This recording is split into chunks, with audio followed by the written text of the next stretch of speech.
பலவீனமாக இருந்தாலும் அதிமுக தான் போட்டி. துணை முதல்வர் உதயநிதி பேச்சு. விஜய் பிளஸ் காங்கிரஸ் கூட்டணி முடிவாகிறதா? திமுக கூட்டணி கட்சிகளுக்கு காங்கிரஸ் எச்சரிக்கை.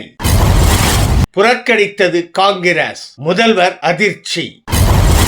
புதிய கட்சி தொடங்குகிறாரா ப. சிதம்பரம்?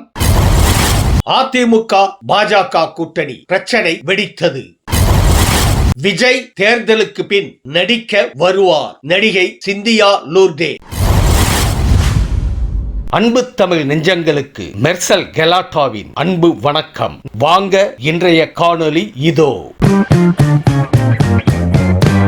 தமிழகத்தின் தற்போதைய அரசியல் சூழலில் திமுகவுக்கு எதிரான பலம் வாய்ந்த போட்டியாளர் யாரும் இல்லை என துணை முதல்வர் உதயநிதி ஸ்டாலின் தெரிவித்துள்ளார். நாளிதழ் ஒன்றுக்கு அவர் அளித்த பேட்டியில், நீண்ட காலமாக பிரதான போட்டியாளராக இருந்த அதிமுக பலவீனமாக இருந்தாலும் தற்போது வரை அதிமுகவையே பிரதான எதிர்க்கட்சியாக பார்ப்பதாக அவர் குறிப்பிட்டுள்ளார். பாஜக மற்றும் அதன் பி டீம்களை எதிர்கொள்ள தயாராக இருப்பதாகவும் அவர் கூறியுள்ளார். காங்கிரஸ்க்கு 25 சீட்டுக்கு மேல் கொடுக்க கூடாது என்ற முடிவில் திமுக இருப்பதாக கூறப்படுகிறது.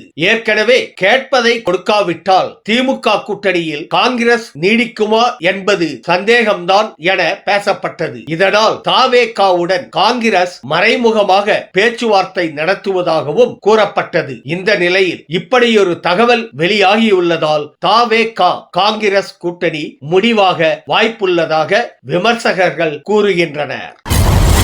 காங்கிரஸ் உள்கட்சி விவகாரத்தில் விசிக, சிபிஐ, மதிமுக தலையிட வேண்டாம் என எம்பி மாணிக்கம் தாகூர் எச்சரித்துள்ளார். பிரவீன் தமிழ்நாட்டை உபியுடன் ஒப்பிட்டதால் திமுக கூட்டணி கட்சிகள் அவரை விமர்சித்தன.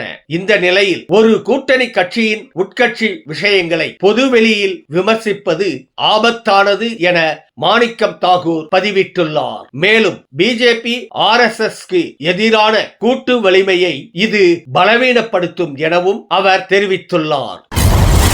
வைகோவின் சமத்துவ நடை பயணத்தை முதல்வர் ஸ்டாலின் இன்று தொடங்கி வைக்கிறார். இதில் கூட்டணி கட்சி தலைவர்கள் பங்கேற்கும் நிலையில் காங்கிரஸ் அதை புறக்கணித்துள்ளது. ஏற்கனவே அரசின் கடன் விவகாரத்தில் திமுக காங்கிரஸ் இடையே புகைச்சல் உண்டாகியுள்ள நிலையில் இந்த விவகாரம் கூட்டணியில் சலசலப்பை ஏற்படுத்தியுள்ளது. ஆனால் பயண அழைப்பிதழில் பிரபாகரன் போட்டோ இடம்பெற்றதாலேயே காங்கிரஸ் இதில் பங்கேற்கவில்லை என கூறப்படுகிறது.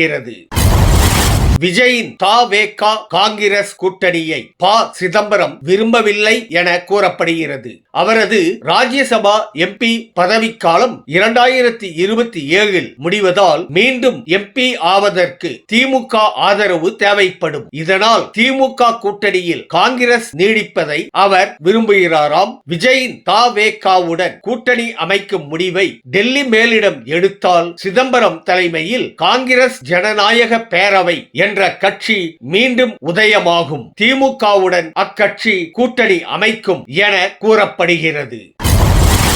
தமிழ்நாட்டில் NDA கூட்டணி வென்றால் பாஜக ஆட்சியில் அங்கம் வகிக்குமா என்பதை டெல்லி தலைமைதான் முடிவு செய்யும் என ராஜா பேசியுள்ளார். முன்னதாக கூட்டணி ஆட்சி முழக்கத்தால் அதிமுக பாஜக கூட்டணியில் சலசலப்பு ஏற்பட்டது. இது சமீப காலமாக இல்லாமல் இருந்த நிலையில் தற்போது அதை மீண்டும் ராஜா தொடங்கி வைத்திருக்கிறார். இதனால் அதிமுக பாஜக கூட்டணியில் மீண்டும் பிரச்சனை வெடிக்கலாம் என விமர்சகர்கள் கூறுகின்றனர். கேரியரின் உச்சத்தை விட்டுவிட்டு முழு அரசியல்வாதி ஆகியுள்ளார் விஜய். இதனால் கவலையில் உள்ள அவரது ரசிகர்களை குஷிப்படுத்தியுள்ளார் நடிகை சிந்தியா லூர்தே. புது இயக்குனர் தினேஷ் தீனா இயக்கும் அனலி திரைப்படத்தின் ட்ரெய்லர் வெளியீட்டு விழா நடைபெற்றது. இதில் நாயகியாக நடிக்கும் சிந்தியா 2 வருடத்திற்குள் விஜய் மீண்டும் படத்தில் நடிப்பார் எனவும் அவருடன் நிச்சயம் நடிப்பேன் என்றும் அவர் பேசியுள்ளார்.